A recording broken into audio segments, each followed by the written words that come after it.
Rapport Centre de formation Arclay.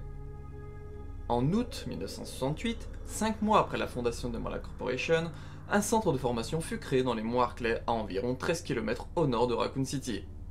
Un des 3 fondateurs de la société, le Dr James Marcus, en prit la direction à la demande d'Oswell E. Spencer.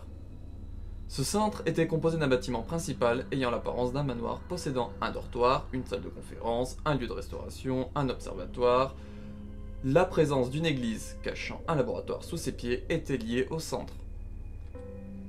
Il y avait aussi un terminal pour l'accès grâce à un train, l'Ecliptic Express.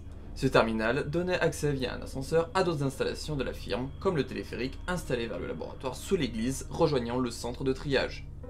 Son but était de former de nouveaux cadres et scientifiques pour la firme, mais il permit aussi de cacher les recherches sur le projet Virus T que menait le Dr Marcus de son côté. Pour ça, le centre reçut des caisses de virus progéniteurs depuis le centre de recherche africain. Le centre Arclay possédait une devise: l'obéissance engendre la discipline engendre l'unité engendre le pouvoir est la vie.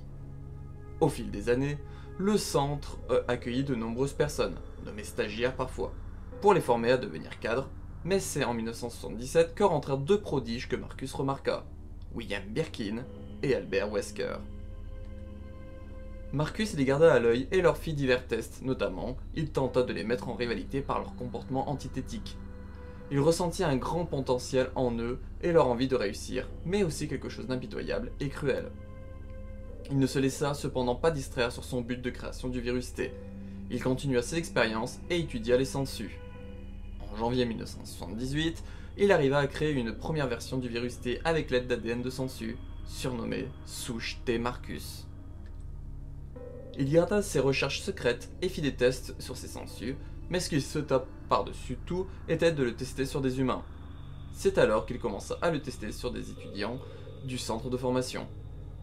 Divers tests furent faits sur eux pour savoir les capacités d'humains infectés, notamment avec des tests de noyade, suffocation par gaz, utilisation d'outils de torture comme des vierges de fer, ou encore des vivisections avec prélèvement d'organes.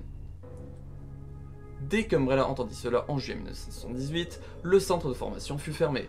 Albert Wesker et William Birkin furent transférés au laboratoire Arclay. James Marcus se cloîtra dans le centre de formation et continua ses recherches. Spencer se dit au fil des années que Marcus agissant dans l'ombre était une menace.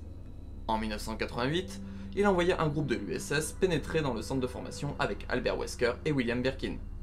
Ils abattirent Marcus et volèrent ses recherches pour eux et le laboratoire Arclay. Le corps de Marcus et ses expériences non voulues, comme ses sangsues, furent jetés dans le déversoir de l'usine de traitement des eaux d'Umbrella. La reine sangsue réussit à rentrer dans le cadavre de Marcus et commença un processus qui dura 10 ans afin de faire comme une fusion, autant physiquement que mentalement. En mai 1998, le corps reprit conscience avec une volonté de se venger d'Umbrella. Il fit en sorte de faire échapper le virus T dans le manoir Arclay, entraînant un enchaînement d'événements et surtout d'attaques de contaminés du virus T dans les monts Arclay par les Cerbères qui se sont enfuis. Les meurtres que causèrent cette fuite entraîna l'enquête des Stars en juillet 1998. Au même moment, Umbrella envoya aussi des soldats enquêter dans le centre de formation, mais personne n'en revint. Ils furent attaqués par les sangsues guidés par la reine sangsue. Le centre de formation reçut de nouveau de la visite la nuit du 23 au 24 juillet 1998. En effet, l'Ecliptic Express conduit la recrue des Stars, Rebecca Chambers, et le lieutenant Billy Cohen dans le centre de formation. Ils combattirent les ABO s'y trouvant afin de survivre, à la fois surveillés par la reine sangsue et ses enfants, mais aussi par William Birkin et Albert Wesker. Ils arrivèrent à se frayer un chemin jusqu'à la sortie avant l'autodestruction déclenchée par William Birkin. Cependant, peu avant l'explosion, le colonel Sergei Vladimir arriva sur place afin de mettre en garde Wesker face à ses agissements.